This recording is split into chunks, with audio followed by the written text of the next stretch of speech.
Hello दोस्तों, welcome to toppers तक। Class 12th की मैथमेटिक्स में आप सभी का एक बार फिर से हार्दिक स्वागत है। क्लास 12th में हम बहुत अच्छा सा चैप्टर एक आपका है, ठीक है, उसे स्टार्ट करते हैं। आपने बोर्ड पर देख भी लिया होगा। चैप्टर नंबर आपका कौन सा है? 8 नंबर, समाकलनों के अनुप्रयोग। ठीक है, बहुत ज़्यादा इंपॉर्टेंट चैप्टर है मेरे प्यारे भाई। देखो, हमने इसके पहले आपका जो इनवर्स ट्रिग्नोमेट्रिक फंक्शन है, ऑब्लिव है, डिटर्मिनेंट है, फिर आपका डेरिवेटिव है, फिर इंटीग्रेशन है, ठीक है, फिर ये चैप्टर हमने स्टार्ट किया समाकलनों के अनुप्रयोग। ये सभी हो रखा है, लिंक आपको डिस्क्रिप्शन बॉक्स में मिल जाएगा। बहुत ज़्यादा इंपॉर्टेंट चैप्टर है मेरे प्यारे भाई एग्जाम के पॉइंट ऑफ व्यू से, क्योंकि 8 नंबर या 10 नंबर के क्वेश्चन इससे एक क्वेश्चन या 2 क्वेश्चन जरूर आता है, ठीक है।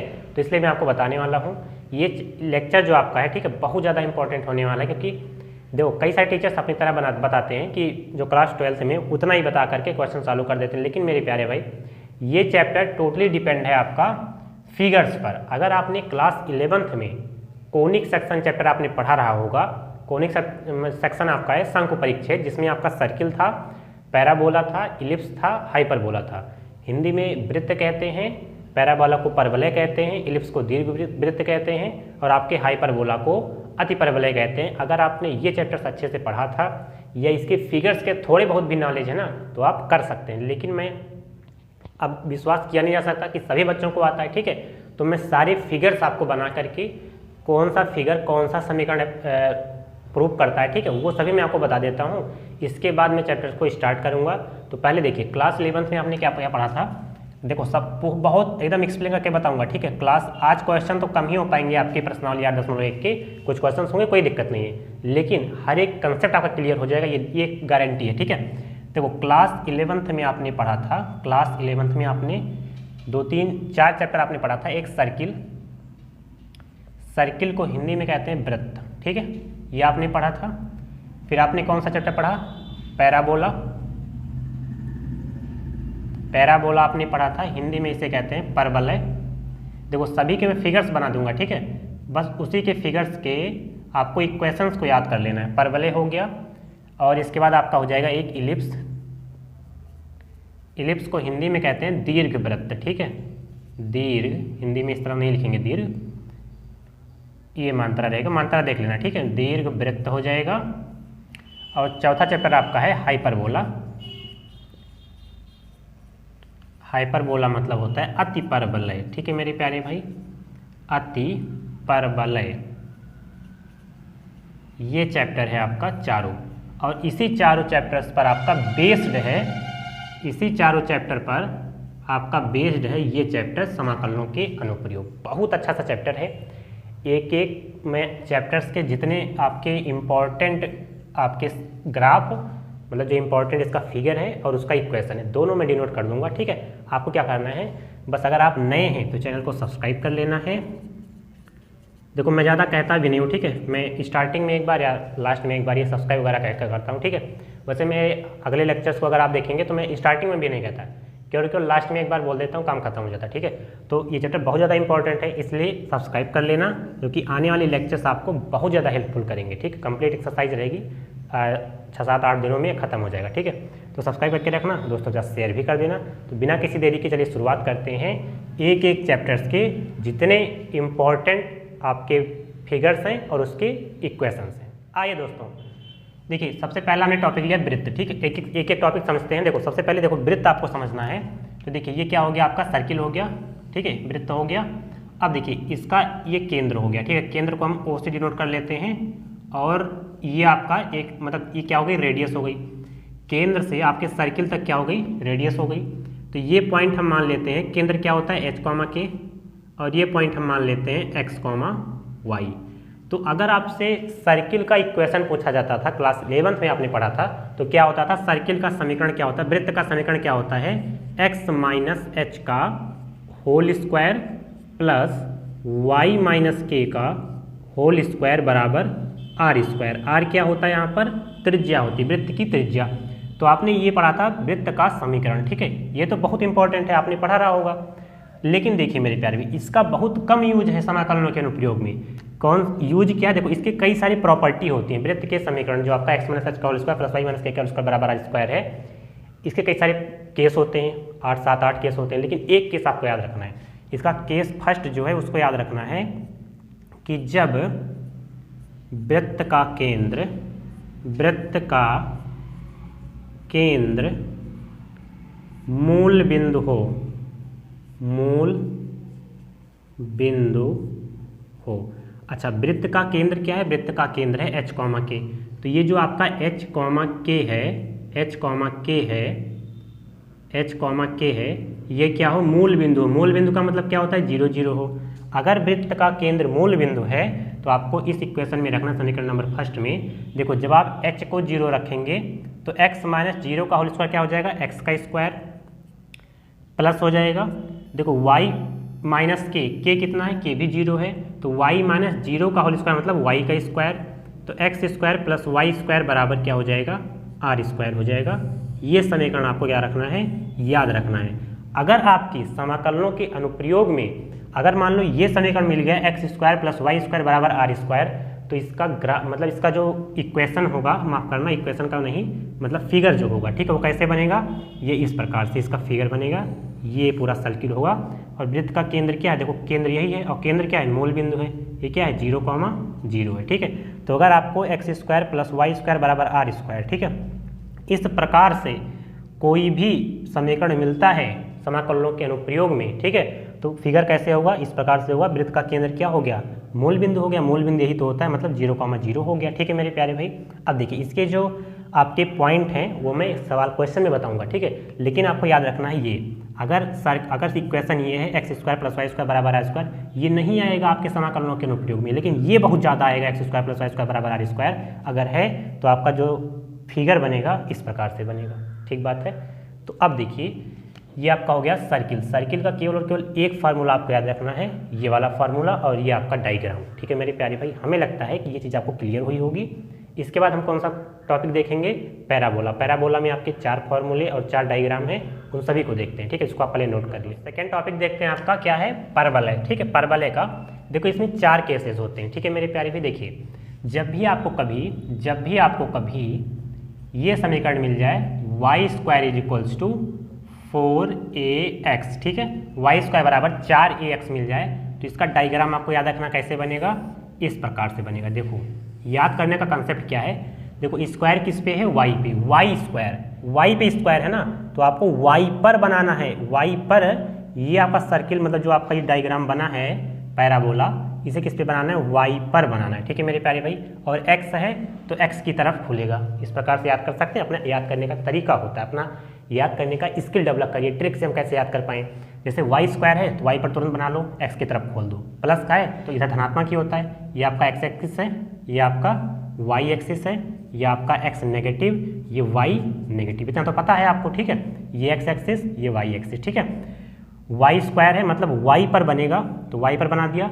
और देखो, प्लस 4x है ना, 4x है तो मतलब x की तरफ धनात्मक साइड में खुलेगा। ये बात क्लियर हुई होगी हमें लगता है, ठीक है मेरे प्यारे भाई। अब देखिए, ये आपका जब भी आपको इक्वेशन मिले y स्क्वायर बराबर 4x, तो डायग्राम इस प्रकार से बनाएंगे। अब देखिए, इसका जो है सेकंड आपका है, सेकंड अगर आपको मिल गया इक्वेशन, समीकरण मिल गया Y square is equals to -4ax बन गया। तो अब देखिए, ये आपका क्या है? ये x एक्सिस है, ये y एक्सिस है, ठीक है। ये x हो गया, मैं बता देता हूँ फिर से भी, ये y हो गया धनात्मक, ये x ऋणात्मक, ये y ऋणात्मक, ठीक है मेरे प्यारे भाई। देखिए, समीकरण कौन सा है आपका? वाई स्क्वायर बराबर -4ax। इसका मतलब क्या हो गया? इसका मतलब जो आपका पैराबोला है वो y पर तो बनेगा, देखो स्क्वायर y पर तो बनेगा, लेकिन -4ax है, x के ऋणात्मक साइड में खुलेगा, तो इस प्रकार से आपका बनेगा। y पर तो बन रहा है लेकिन x ऋणात्मक है, तो आपका ये हो जाएगा parabola. Y square equals to -4ax, तो डायग्राम इस प्रकार से बनेगा, ठीक है। अब देखिए, थर्ड जो आपका है, थर्ड आपका क्या आता है? x स्क्वायर बराबर 4ay, ठीक बात है। अब देखिए, +4ay है ना, +4ay है, तो देखो ये आपका y एक्सिस, ये आपका x एक्सिस, ठीक है। ये x धनात्मक, ये x ऋणात्मक, ये y धनात्मक, और ये y ऋणात्मक, ठीक है। देखिए, x स्क्वायर तो x पे बनेगा, मतलब x है तो x आपका ये है, मतलब इस पर बनेगा, और ओपन किस तरफ होगा, y की तरफ। लेकिन आगे जब प्लस है तो y धनात्मक, मतलब ये देखो ये x पे बन गया, x पे जा रहा है, और खुलेगा किधर, y धनात्मक। तो आपका डायग्राम ये हो गया x² बराबर -4ax का। ठीक है मेरे प्यारे भाई। अब मैं देख लेता हूँ एक बार नीचे कहाँ तक दिख रहा है। अच्छा, एक अगर डायग्राम मैं यहाँ पर बना दूँ तो आपको दिखेगा। ठीक है, देखिए अब जो आपका फोर्थ है वो क्या होता है आपका, x² बराबर -4ay -4ay। तो देखिए यह क्या हो गया आपका y, ये आपका हो गया x, ये आपका हो गया x, ये x ऋणात्मक, ये y धनात्मक, ये y ऋणात्मक। अगर x² है तो मतलब x पर बनेगा, लेकिन y के नेगेटिव डायरेक्शन है, मतलब y का नेगेटिव डायरेक्शन ये है, तो आपका परवलय इस प्रकार से बनेगा। तो ये चारों केसेस आपको याद रखने हैं मेरे प्यारे भाई। ठीक है, विदाउट चारों केसेस के आप क्वेश्चन को सॉल्व नहीं कर पाएंगे समाकलनों के अनुप्रयोग में। लेकिन मैं आपको जानता हूँ, एक फार्मूला मैंने पहले बताया और 4 1 5 हो गया। एक ही फार्मूला और बताऊंगा, तो यार 6 फार्मूले तो आप याद कर ही सकते हैं ना, 6 फार्मूले याद कर लेना। ठीक है, तो इसको आप नोट कर सकते हैं, नोट कर लें। फिर हम इसके बाद परवलय हो गया, इसके बाद आपका हो जाएगा इलिप्स बहुत इंपॉर्टेंट है, उसका फार्मूला मैं बता देता हूँ, और डायग्राम। ठीक है, तो इसको नोट कर ले पाएंगे दोस्तों। तीसरा टॉपिक है आपका क्या, इलिप्स। ठीक है, अब देखिए इलिप्स को क्या कहते हैं हिंदी में, दीर्घवृत्त कहते हैं। देखिए इसका केवल और केवल एक फार्मूला आपको याद रखना है। ठीक है, ये एक्स एक्सिस, ये वाई एक्सिस, ये आपका हो गया एक्स धनात्मक, ये एक्स ऋणात्मक, ये वाई धनात्मक, और ये हो गया आपका वाई ऋणात्मक। अब देखिए इलिप्स का केवल और केवल एक फार्मूला आपको याद रखना है। देखो इलिप्स इस प्रकार से बनता है, थोड़ा सा अंडाकार शेप में, ये वृत्त नहीं है, ये इलिप्स है। वृत्त ऐसे गोल बनता है ना, ये अंडाकार शेप है। तो कभी भी आपको इस प्रकार से डायग्राम देखने को मिल जाए, ठीक है, तो ये फार्मूला होता है आपका x² अपॉन में a² प्लस y² अपॉन में b² बराबर 1। अगर आपको ये फार्मूला मिला है तो आपको ये डायग्राम बनाना पड़ेगा। कई सारे केसेस होते हैं, इलिप्स अगर मैं क्लास 11th में पढ़ाऊँ तो महीनों चलेगा, मतलब इलिप्स का मतलब पूरा कॉनिक सेक्शन अगर पढ़ाया जाए तो महीनों चलेगा। ठीक है, लेकिन जो इंपॉर्टेंट है समाकलनों के अनुप्रयोग में जो आपकी क्वेश्चन मिलते हैं और जो डायग्राम आपको बनाना है, केवल मैं उतना ही बता रहा हूँ। अब इसके पॉइंट कैसे डिनोट किए जाएंगे, ये सब क्लास 11 की चीज़ है। और जो 12th की चीज़ है, केवल आपको डायग्राम याद रखना है और जो आपका इक्वेशन बन रहा है वो याद करना है बस। तो एक पहले हो गया वृत्त में, 4 पैराबोला में, एक इलिप्स में कितना हो गया, 6 हो गया।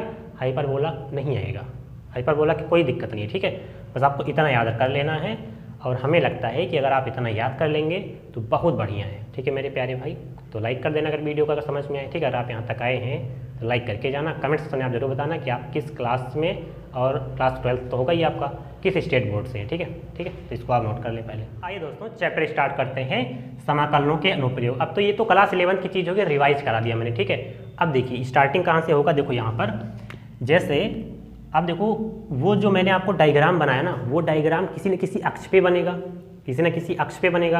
अगर अक्ष पे बनेगा तो कैसा फार्मूला बनेगा समाकलनों के अनुप्रयोग में। देखिए 2 फार्मूले और याद करने आपको। ये हो गया आपका एक्स एक्सिस, ये वाई, ये एक्स ऋणात्मक, ये वाई ऋणात्मक। ठीक बात है। देखिए मेरे प्यारे भाई, अगर कोई आपको ऐसा जो मैंने आपको बताया था, अगर मान लो कोई डायग्राम आपको इस प्रकार से मिल गया, ये ठीक है, देखो ऐसे कोई डायग्राम आपको मिल गया, मान लो इस प्रकार से कोई डायग्राम अगर आपको मिल गया है, एक्स एक्सिस पे बना हुआ, लिमिट आपको दी जाएगी यहाँ। देखो क्योंकि देखो अगर आपको एक स्क्वायर दिया जाए, इसका क्षेत्रफल पूछे तो आप आराम से निकाल सकते हैं वर्ग का क्षेत्रफल से। एक आयत अगर आपको दे दिया जाए, इसका क्षेत्रफल निकालना तो आराम से निकाल सकते हैं। एक सर्किल दे दिया जाए, इसका क्षेत्रफल आप आराम से निकाल सकते हैं। एक सिलेंड्रिकल शेप अगर आपको कोई दे दिया जाए इस प्रकार से, इसका क्षेत्रफल तो आप इसको निकाल सकते हैं मेंसुरेशन चैप्टर से। ठीक है, लेकिन यहाँ पर आप देख पाएंगे कि ये कोई स्क्वायर नहीं बन रहा है, आड़ा टेढ़ा तिरछा मिर्चा कोई भी डायग्राम ऐसे दे दिया जाएगा, कहेगा इसका क्षेत्रफल निकालो, तो इसी के क्षेत्रफल निकालने के लिए आया समाकलनों के अनुप्रयोग। ठीक बात है। तो देखिए अगर आपको इस प्रकार से कोई डायग्राम मिल गया है, आपसे कहता है क्षेत्रफल निकालो, तो बिना लिमिट के, विदाउट लिमिट के आप समाकलनों के अनुप्रयोग को नहीं सॉल्व कर सकते। ठीक है, इसी प्रकार से आया। तो मान लेते हैं ये लिमिट कहाँ से कहाँ तक है, x बराबर a से x बराबर b तक। अब देखो ये x अक्ष पे ही तो है, तो लिमिट कहाँ से देगा, x से x तक, मतलब x बराबर a मतलब 1 2 3 4 5 कुछ भी हो सकता है, बी 4 5 6 7 8 कुछ भी हो सकता है, ठीक है। तो x बराबर a से x बराबर b तक अगर लिमिट मिला है, लिमिट किस में है, अगर लिमिट x में है, लिमिट x में है तो हम मान लेते हैं कि देखो ये आपका पॉइंट है a, ये b, ये c पॉइंट है, ये पॉइंट d है। अब कहता है आपसे कि इनका क्षेत्रफल आपको निकालना है। टोटल का अगर आपको कहेगा क्षेत्रफल निकालना तो कैसे निकाल पाएंगे, देखिए मैं आपको बताता हूँ।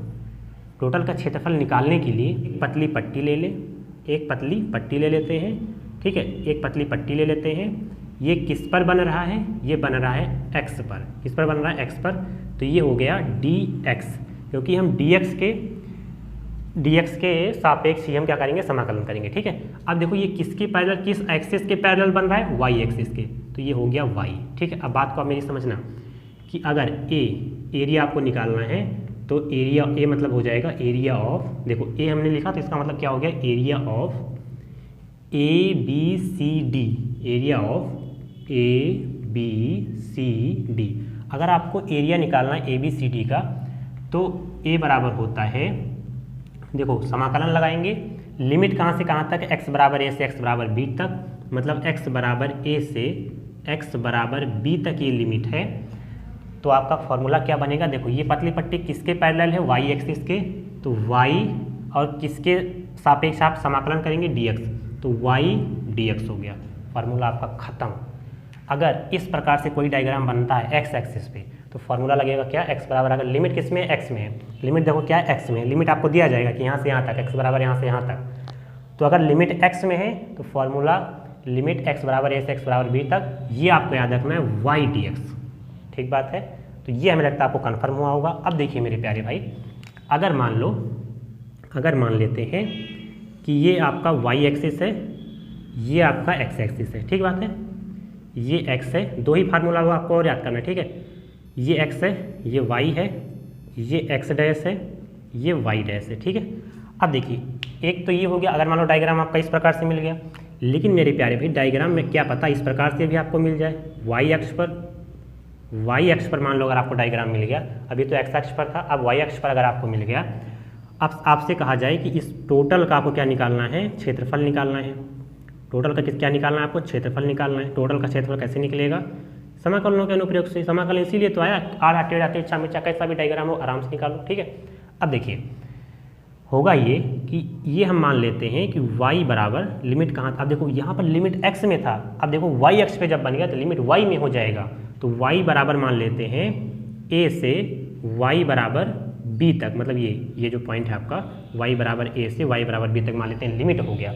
अब देखिए अगर आपको समाकलन करना है तो हम मान लेते हैं कि ये जो आपका ना एक पतली पट्टी किसी के समांतर है, देखो क्योंकि पतली पट्टी को अक्ष चाहिए, तो देखो ये x एक्सिस था, इसको अक्ष पे बैठना है। अगर मान लो अगर आप यहाँ पर इस प्रकार से पतली पट्टी बनाते तो क्या उसको अक्ष मिलता, नहीं, अक्ष यहाँ पर है, अक्ष यहीं पर आप बना देते तो गलत हो जाता।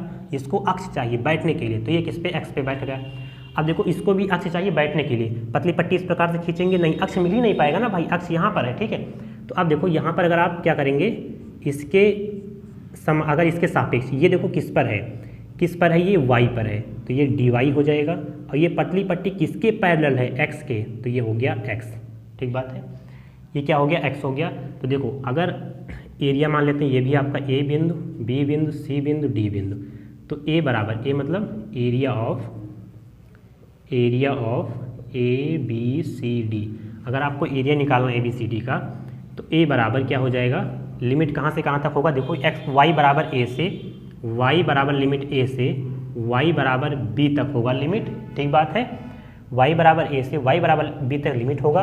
अब देखिए पतली पट्टी किसके पैरेलल है, x के पैरेलल है, तो x हो जाएगा, किस पर है मतलब किसके सापेक्ष करना है, y के, तो dy हो जाएगा, x dy। यही दोनों फार्मूले आपको याद कर लेना मेरे प्यारे भाई, काम खत्म इस चैप्टर का। अब केवल और केवल क्या करना है, क्वेश्चन को उड़ाना है, ठीक है। तो हमें लगता है कि ये चीज़ें आपको समझ में आई होंगी। देखो ये दोनों फार्मूले मेरे प्यारे दोस्तों, ये दोनों फार्मूले बहुत ज़्यादा इंपॉर्टेंट हैं। अगर लिमिट x में है तो फार्मूला ये वाला याद करना है, अगर लिमिट y में है, अगर लिमिट किस में हो गया, y में हो गया, लिमिट देखो y में हो गया, ऐसे दिया जाएगा लिमिट ना, y बराबर 4 से y बराबर 5 तक, y बराबर 3 से x बराबर 3 से x बराबर 5 तक, ठीक है, इस प्रकार से लिमिट दिया जाएगा। तो अगर लिमिट x में है तो फार्मूला ये, अगर लिमिट x में है तो अगर लिमिट y में है तो फॉर्मूला ये। ठीक है मेरे प्यारे दोस्तों, हमें लगता है कि आपको ये कंसेप्ट सभी क्लियर हुए होंगे। अगर क्लियर हुए हैं तो कमेंट सेक्शन में ज़रूर बताएं। ठीक है, तो इसको आप नोट कर लें, फिर हम अपना प्रश्नावली 8.1 को स्टार्ट करते हैं। कुछ ही सवाल कर पाएंगे, मैंने पहले ही बताया था, क्योंकि टाइम ओवर हो जाएगा ना, तो इसको आप नोट कर लें पहले। आइए दोस्तों, क्वेश्चन नंबर 1 स्टार्ट करते हैं। प्रश्नावली 8.1 का चैप्टर आपका चल रहा है समाकलनों के अनुप्रयोग। ठीक है, देखिए दोस्तों, यहाँ पर आपको देखना, देखो आप क्वेश्चन ऐसे मिलेगा। देखो क्वेश्चन में आप देखो कि हमने क्या पढ़ा था, क्वेश्चन में कैसे मिल रहा है। देखो क्वेश्चन में आपको क्या मिलेगा, वक्र y² = x। ठीक है, देखो सबसे पहले देखना है, और लिमिट देखो, लिमिट x बराबर 1 से x बराबर 4। मैंने आपको कहा था कि क्वेश्चन में लिमिट ऐसे देगा, तो कौन सा फार्मूला लगेगा, अगर x में है तो पहला वाला फार्मूला लगेगा, अगर y में है तो दूसरा वाला फार्मूला लगेगा। ठीक है, अब देखिए, ये सबसे पहले आपको क्या करना है, एक्सेस बना लेना है। बिना डायग्राम के आप सवाल सॉल्व ही नहीं कर सकते। ठीक है, अब तुक्का लगा करके वैसे आंसर ले आए तो बात अलग है। तो देखिए, ये x है, ये y है, ये x ऋणात्मक, ये y ऋणात्मक। अब देखो, ये y² बराबर x कुछ याद आ रहा है, परवलय का कौन सा समीकरण है, पहला समीकरण है। y² बराबर क्या होता है, 4ax होता है। ठीक है, तो डायग्राम कैसे बनेगा, इस प्रकार से बनेगा। ये वाला डायग्राम हो गया आपका, थोड़ा सा इसमें मिलना चाहिए ना, ये ऐसे। ठीक है, तो ये आपका हो गया जो आपका परवलय बना, ये क्या बना आपका, इसको मिलाते नहीं है। ठीक है, इसको मिलाते नहीं, इसे ओपन रहेगा ये y²। तो ये कौन सा आपका हो गया, y² बराबर x, ये डायग्राम हो गया। अब देखो कह रहा है x बराबर 1 से x बराबर 4 एवं x अक्ष, देखो x अक्ष पे ही कहा था, x अक्ष से घिरे क्षेत्र का प्रथम पाद में, प्रथम पाद का मतलब प्रथम क्वाड्रेंट, प्रथम चतुर्थांश, प्रथम चतुर्थांश मतलब ये वाला, केवल इतने का, मतलब इतने में जितना आपका शेप बन रहा है ना, ये इतने में जो आपका शेप बन रहा है, इसी का क्षेत्रफल निकालना है। लेकिन लिमिट कह रहा है x बराबर 1 से x बराबर 4। इसका मतलब हो गया कि मान लेते हैं कि ये यहाँ तक x बराबर 1 है, x बराबर 1 है, और 4 कदम और चल दिया, यहाँ पर x बराबर 4। इसका मतलब ये हो गया, जो 1 और 4 दिया गया, इसका सिंपल सा मतलब है कि x पर 1 चला, फिर x पर 4 चला। अब देखो कह रहा है जो x अक्ष यही है, तो इतने का आपको क्षेत्रफल निकालना है, और प्रथम पाद दिया गया है ना, तो केवल प्रथम क्वाड्रेंट का, क्योंकि देखो ये जो आपका पैराबोला है नीचे भी तो जा रहा है, ये सेकंड, थर्ड, फोर्थ क्वाड्रेंट में भी आ गया आपका, लेकिन कह रहा है केवल और केवल पहले चतुर्थांश का, मतलब पहले पाद का ही हमको ज्ञात करना है।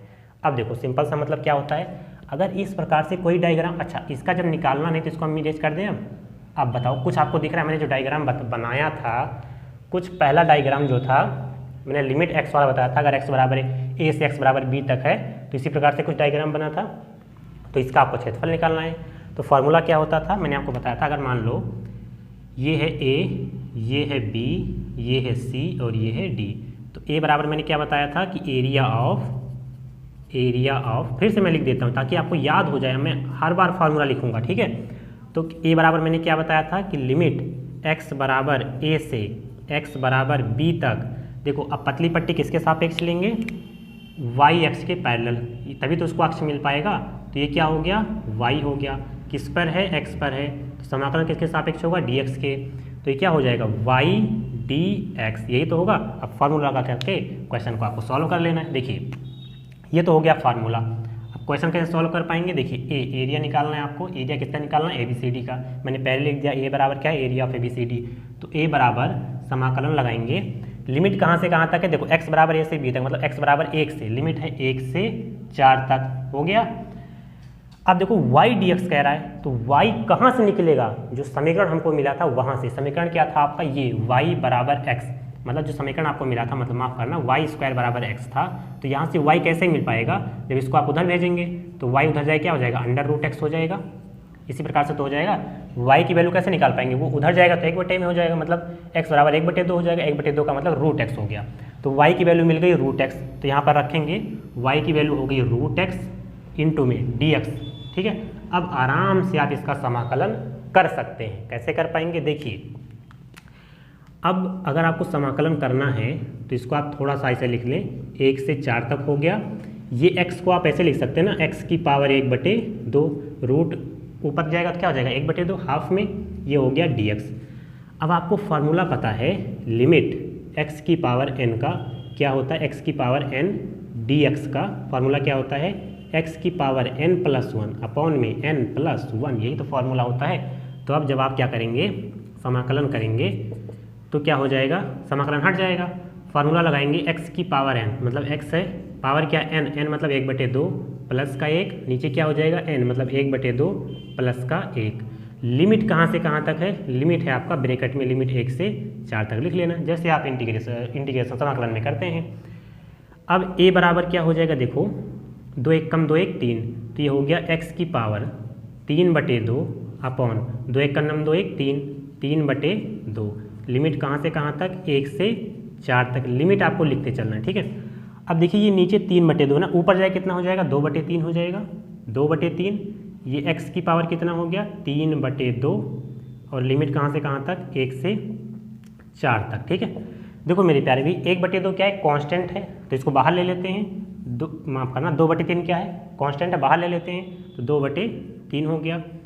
अब x की पावर 3/2 केवल और केवल आपका बचता है और इसी पर आपको लिमिट लगा देना है। तो पहले अपर लिमिट लगाते हैं फिर लोअर लिमिट लगाते हैं। तो आइए यहाँ पर अगर आपको ना दिखी नीचे तो ठीक है, 2/3 सबसे पहले हम क्या करेंगे, अपर लिमिट लगाएंगे, तो 4 की पावर 3/2 हो जाएगा, मतलब x की जगह आप एक बार 4 रखें, फिर माइनस लगाएं, x की जगह आप 1 रखें, तो 1 की पावर क्या हो जाएगा 3/2, ठीक है। अब देखो 2/3 हो गया। देखो इसको सिंप्लीफाई करते हैं, देखो 2 की पावर 2 लिख सकते हैं, 4 को 2 की पावर 2 और इसको क्या लिख सकते हैं 3/2 हो जाएगा, 3/2। देखो 2 से 2 कैंसिल हो जाएगा, 2 की पावर 3 बचा, 2 की पावर 3 क्या होता है 2 × 2 × 2 कितना 8, 2 दूनाई 4 दूनाई 8 हो गया। देखो 1 का कितना भी पावर करो, आधा करो, तिरछा करो, 1/4 करो, 3/4 करो, 2 करो, तो आना 1 ही है, तो 8 - 1 हो गया, 8 - 1 हो गया। अब देखिए मेरे प्यारे भाई यहाँ पर 2/3 आपका पहले से है, 8 में से 1 जाए कितना आ जाएगा 7, तो आप लिख दो 2 7 14, तो ये हो गया 14/3, तो 14/3 केवल आंसर हो जाएगा, ठीक है। लेकिन दोस्तों आप क्षेत्रफल निकाल रहे हैं, और क्षेत्रफल किसका निकाल रहे हैं, इतने क्षेत्रफल मतलब इतने शेप का आप क्षेत्रफल निकाल रहे हैं, तो हमको तो नहीं पता ना ये क्षेत्रफल किसका क्षेत्रफल है, तो हम क्या ले लेंगे स्क्वायर, क्योंकि स्क्वायर यूनिट, स्क्वायर मतलब वर्ग इकाई, क्योंकि क्षेत्रफल हमेशा वर्ग में होता है, अगर आप आयतन निकालते तो क्यूब में होता, तो क्षेत्रफल निकाल लें इसलिए वर्ग लगाया। यूनिट क्यों लगाया, क्योंकि हमको मात्रक नहीं पता, इसका कोई मात्रक हो सकता है हमको पता नहीं है, ठीक है मेरे प्यारे भाई। तो 14/3 स्क्वायर यूनिट आपका क्या हो जाएगा, आंसर हो जाएगा। प्रश्नावली 8.1 का क्वेश्चन नंबर 1 कंप्लीट हो जाता है, इसको आप नोट कर सकते हैं। आइए दोस्तों क्वेश्चन नंबर दूसरा देखते हैं। वैसे ही क्वेश्चन जैसे पिछला क्वेश्चन था, सेम वही क्वेश्चन है, ठीक है। देखो प्रथम चतुर्थांश में वक्र y² = 9x। अब देखो y² आया है, धनात्मक का x है, तो बताओ किस तरफ बनेगा वक्र, आपको बताना, ठीक है। देखिए लिमिट कहाँ से कहाँ तक है, x = 4 से, पिछला ही क्वेश्चन है, x मतलब x पर ही लिमिट है, x = 2 से x = 4 तक, एवं x अक्ष से घिरे क्षेत्र का क्षेत्रफल आपको ज्ञात करना है, ठीक है मेरे प्यारे भाई। देखो यहाँ पर एक शब्द लिखा है प्रथम चतुर्थांश, जैसे पिछले वाले में लिखा था प्रथम पाद, चाहे पाद बोलो चाहे चतुर्थांश बोलो चाहे क्वाड्रेंट बोलो, ठीक है, बात एक ही है। देखिए ये आपका है y एक्सिस, ये आपका है x एक्सिस, ठीक है। ये x धनात्मक, y धनात्मक, x ऋणात्मक और ये y ऋणात्मक। देखो मेरे प्यारे भाई कह क्या रहा है, कह रहा है प्रथम चतुर्थांश में y² = 9x, ठीक है। तो y² = 4ax का समीकरण कैसे बनता है, ऐसे ही तो बनता है, तो 9 है, वहाँ पर कोई दिक्कत नहीं है, ठीक है। तो ये जो आपका पैराबोला बना, ये क्या है आपका y² = 9x, ठीक है, यहाँ तक बात क्लियर है। अब देखिए यहाँ पर एक बात कहा है कि x जो है वो 2 से 4 तक, लिमिट x में दिया गया है, इसका मतलब ये x पर कह रहा है लिमिट ना, तो ये देखो ये x बराबर हम 2 मान लेते हैं, ये 2 कदम चला, तो ये x = 2 से फिर 4 कदम चला, x = 4 तक, ठीक है, ये आपका लिमिट हो गया। अब इतने का क्षेत्रफल आपको क्या करना है, फाइंड करना है, इतने का क्षेत्रफल क्या करना है, फाइंड करना है। हम क्या करते हैं, एक पतली पट्टी ड्रॉ कर लेते हैं। देखो प्रथम चतुर्थांश कहा था, तो हमने केवल प्रथम चतुर्थांश की बात कर रहे हैं, ठीक है। अगर इसका भी पूछता, मान लो अगर यहाँ पर केवल प्रथम चतुर्थांश ना लिखा, अगर प्रथम चतुर्थांश ना लिखता, बोलता कि वक्र इतना x = 2 से x = 4 एवं x अक्ष से घिरे क्षेत्र का क्षेत्रफल निकालना है, तो आपको ये टोटल निकालना पड़ता, उस टाइप का क्वेश्चन आएगा तो मैं बताऊंगा, डबल कर देते हैं, केवल जो क्वेश्चन आएगा उसी का डबल कर दो बस, ठीक है। तो हालांकि अभी हम इस पर फोकस करते हैं, तो हम क्या करेंगे, ये पतली पट्टी ले लेते हैं, पतली पट्टी को अक्ष चाहिए, अक्ष कहाँ मिलेगा, x पे मिलेगा। ये पतली पट्टी किसके पैरेलल है, y के पैरेलल है, तो y ले लिया, और किस पर है, x पर है, तो ये dx हो गया। अब आपको क्षेत्रफल निकालना है ABCD का। तो मैंने आपको बताया था कि A बराबर क्या होता है, एरिया ऑफ ABCD, हिंदी में ABCD का क्षेत्रफल। ठीक है, तो A बराबर क्या होता है, लिमिट लगता है x बराबर A से x बराबर B तक। ये पैरेलल पट्टी किसके पैरेलल है, y के, तो y dx। ठीक है, तो फॉर्मूला आपका यही रहता है। अब सिंपल सा हम यहाँ पर यूज करेंगे उसी फार्मूले का। तो A बराबर क्या हो जाएगा, एरिया ऑफ ABCD बराबर हो जाएगा, लिमिट कहाँ से कहाँ तक, x बराबर 2 से 4, तो 2 से 4 तक आपकी लिमिट है। y dx, तो देखो y कहाँ से आएगा, y यहाँ से आएगा। अगर मेरे प्यारे दोस्तों इसको इरेज कर देते, इसका कोई मतलब नहीं है। अगर y स्क्वायर बराबर 9x है तो y की वैल्यू हमें फाइंड करनी है, तो ये जाएगा y बराबर क्या हो जाएगा, रूट के अंदर 9x हो जाएगा। रूट से 9 बाहर निकालने कितना आएगा, 3, क्योंकि 3 का स्क्वायर क्या होता है, 9 होता है। तो y बराबर आ गया 3, बाहर आ गया 9, अगर रूट में तो बाहर आएगा 3 हो जाएगा। लेकिन रूट x आपका ऐसे ही रहेगा, तो y बराबर कितना मिल गया, 3 रूट x। तो y की जगह हम 3 रूट x रख देंगे, 3 रूट x इंटू में dx हो गया। अब देखिए मेरे प्यारे दोस्तों, 3 कांस्टेंट है, बाहर ले लेते हैं। ये लिमिट कहाँ से कहाँ तक है, 2 से 4 तक है। ये जो आपका रूट x है, इसको हम x की पावर 1/2 लिख सकते हैं, इंटू में dx हो गया। फॉर्मूला देखो आपको पता है कि समाकलन x की पावर n dx का क्या होता है, अभी मैंने बताया कि x की पावर n+1 अपॉन में n+1, ये फॉर्मूला आपका होता है। इसी फॉर्मूले का यूज कर देंगे।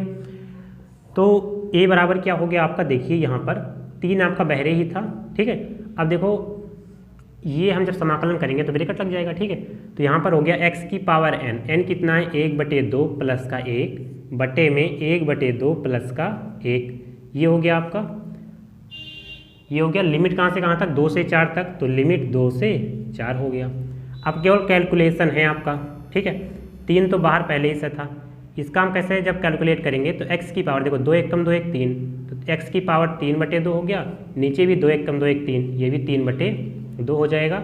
लिमिट कहाँ से कहाँ तक, 2 से 4 तक हो गया।